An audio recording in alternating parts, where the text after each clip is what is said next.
ఈరోజు నువ్వు ఒక ఎగ్జామ్ ఉందా, చదివేటప్పుడు కష్టపడ్డావా, నైట్ పడుకోలేదో పర్వాలేదు.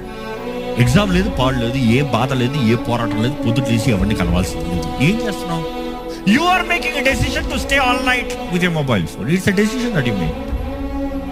You are making a decision. పొద్దుట అయింది, సూర్యుడు లేచాడని తెలుసు, వెలుగు కొడుతుందని తెలుసు, ముసుకేసుకుని పడుకుంటా. It's a decision that you are making.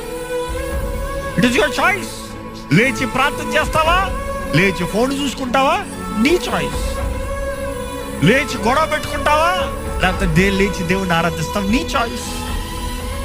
కానీ నీ చాయిస్ తగ్గట్టే నీ బ్రతుకున్నదని మర్చిపోద్దు. నువ్వు దేవుడికి మొదటి స్థానం అవుతున్నా, వాక్యం చదవకుండా, ప్రార్థన చేయకుండా, నువ్వు కార్యం చేయకుండా మంచి నీ జీవితంలో జరగాలని ఆశపడుతుంది, జరగదు. ఈరోజు ఎంతో మంది విశ్వాసాలు ఎలాగైపోయారంటే, నేను అది ఇది ఇది ఇది ఇది అయిపోయింది కాబట్టి. No no.